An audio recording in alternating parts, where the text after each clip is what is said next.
welcome back to another video. Hope you are having a great day. And today on my desk, which is not normal, I've got my Sony ZV-E10, which is the camera that I've been using for the past 2 years or so with a awesome video quality.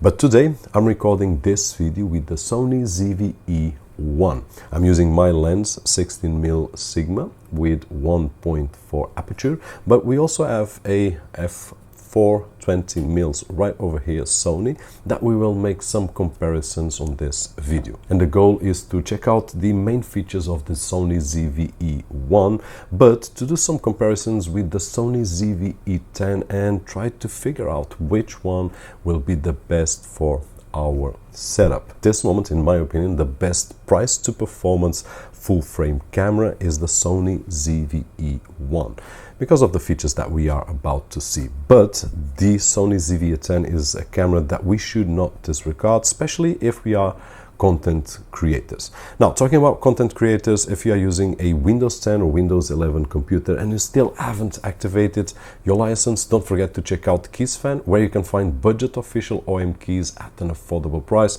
and with the coupon code that you can see on screen and down below in the video description, you will get an extra discount. We also are going to do some tests with different microphones so that we can compare both cameras and see which one you prefer. So let's move ahead. The biggest difference is the sensor. We are talking about a full frame sensor on the Sony ZV-E1 with an APS-C sensor on the Sony ZV-E10. The ZV-E1, in terms of size, it's a little bit bigger, it's slightly wider, taller and heavier than the ZV-E10. The button layout and structure itself, it's very similar, different but very similar, and although looks like it has more buttons on the ZV-E1, the number of buttons is the same, just arranged slightly differently. In the ZV-E10, the microSD card is placed together with the battery, while the ZV-E1, it is located on the side, which I just love that feature. And I'm able to remove my card easily on the ZV-E10, but honestly on the side it's just awesome.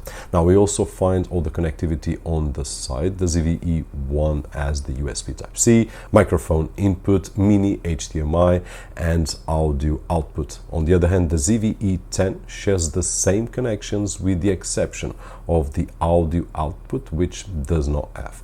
Both of them can take a fast removable plate, and both of them, which is something very important, can remove the battery without removing it from the tripod or from the plate, which is something that we don't want when we are rushing out, just removing one battery and putting another battery. Now in my setup, I don't usually work like this. I work with power banks, but I work on a static environment. One of the main differences will be seen on the LCD screen, which right now is a touch screen. Now I did use and I still use Canon cameras in the past, but as my main camera I switched about 2 years ago from Canon to Sony, and one of the things that I did feel was that I was using touchscreen for everything, and then suddenly I had to go back to buttons and no touchscreen at all on the ZV-E10. So I'm really happy to see the Sony ZV-E1 with a touchscreen, which is really awesome, well built with a great menu. By the way, in terms of menu, for those that don't know, I will check really quickly with you. We will have 8 large categories divided by many choices, which will allow us to manage the entire camera. The first is My Menu, where we can add shortcuts, we can order them, we can delete them. So it's a menu that we can customize to our liking with the options that we use the most. Then we have the Main Menu, which quickly and intuitively will show us the main recording parameters, and with one click we can change any of them. Next, we have the Recording, where we can change the image quality, some options, recording formats, recording modes, and other similar options.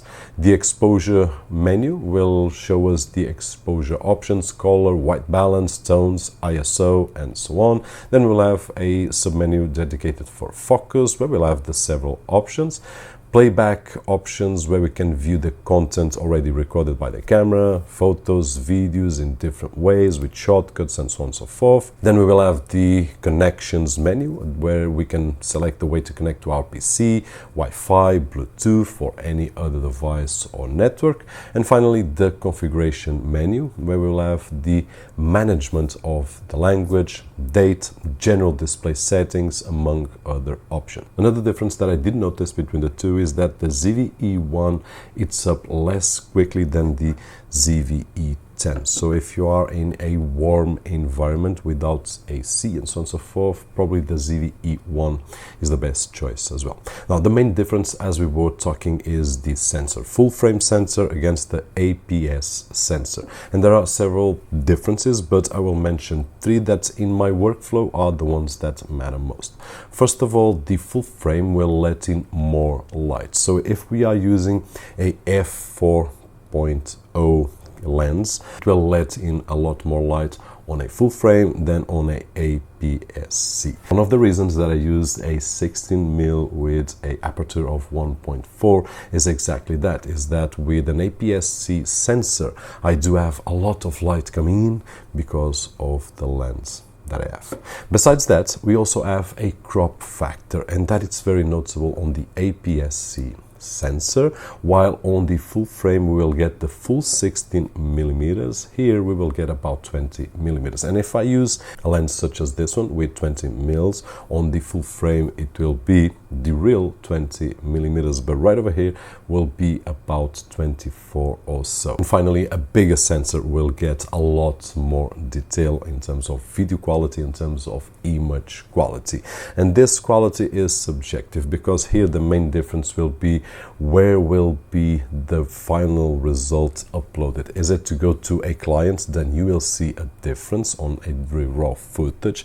Is it going to go to YouTube? Yes, then probably you will not notice that much, but we will see some examples right now. This is the Sony ZV-E1 with a 20mm lens at f4, and we are recording with the internal microphone. Full frame, so we will see the difference of a APS-C sensor, and we will exchange lenses as well, 16mm vs 20. Estamos aqui com o Sony ZV-E10, que é a minha câmera do dia-a-dia, sem microfones, nem shotgun, nem de lapela, anda para aqui, mas para tentarmos ver a diferença com a lente de 20mm, que há pouco estávamos a utilizar aqui na ZV-E1, neste momento tenho aqui a de 16 e tu vais conseguir ver a diferença aí, e este fator de crop em que ele encolhe um bocado a imagem. Nós vamos já comparar aqui com a 16mm, mas eu olhando para aqui consigo ver uma boa diferença daquilo que eu estava a capturar com a Sony ZV-E1 e agora aquilo que eu estou a capturar com a Sony ZV-E10. E isto poderá ser um fator diferenciador dependendo do espaço, dependendo da lente que tu queiras utilizar para o teu trabalho. Now with the Sony ZV-E1, but with a 16mm Sigma lens at 1.4, everything on auto at this moment. We are just focusing on the area that we are recording. By the way, we are using the internal microphone at this moment, no microphones at all.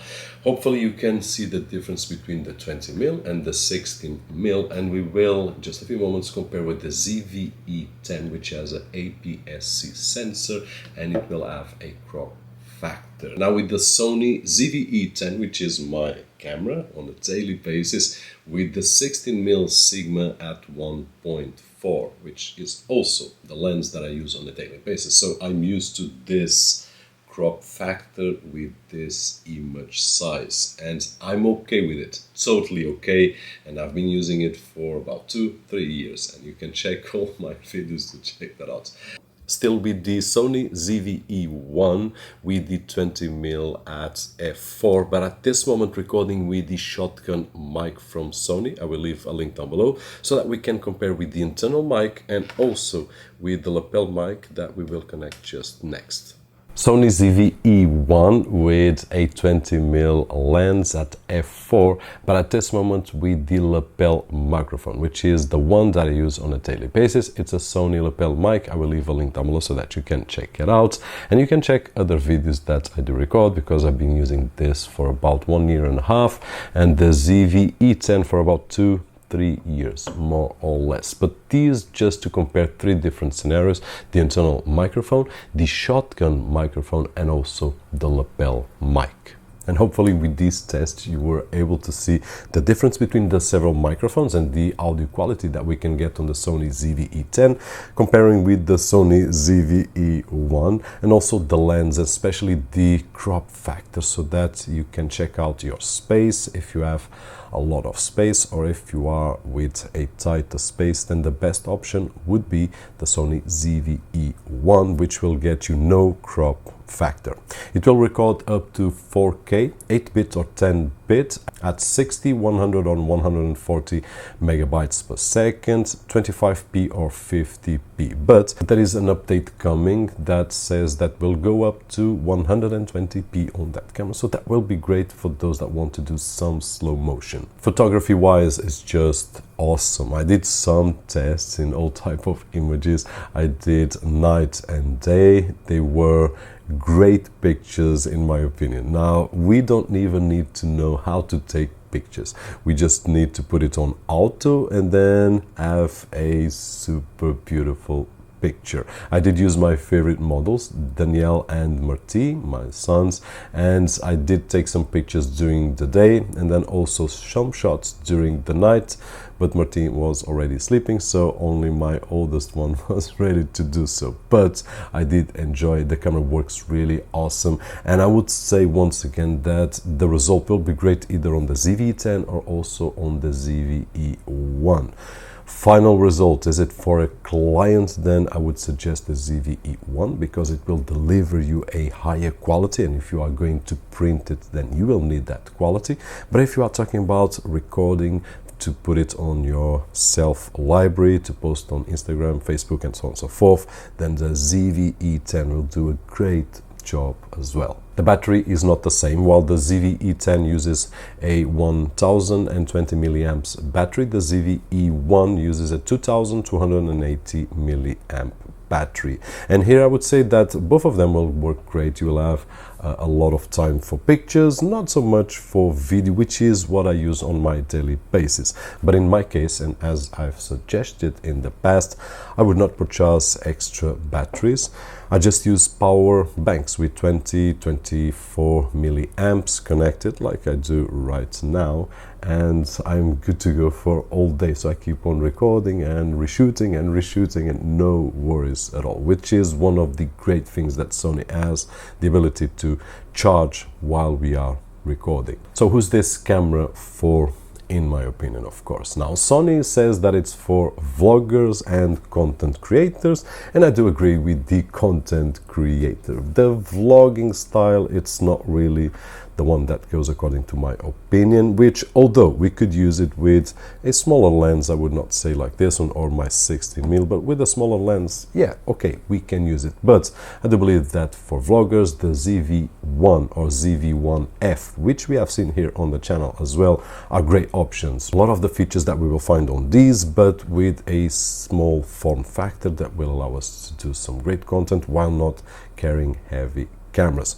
On the other hand, if you are looking for a camera for your more static setup, like mine for example, where I only use it here and across my setup, where I pick my tripod here, there, and that is it, then I would suggest either the ZV-E10 or the ZV-1, depending on your needs, depending on your space, depending on the lens that you are going to get, and according to everything that we have seen on this video, and probably things that you have seen already on YouTube and other social networks. Hopefully this video will help you to decide if you want the Sony ZV-E10 or the ZV-1, and if you did, don't forget the usual thumbs up right over there, which is really appreciated on this side of the screen. My name is Roberto George, and as always, I'll see you on the next one.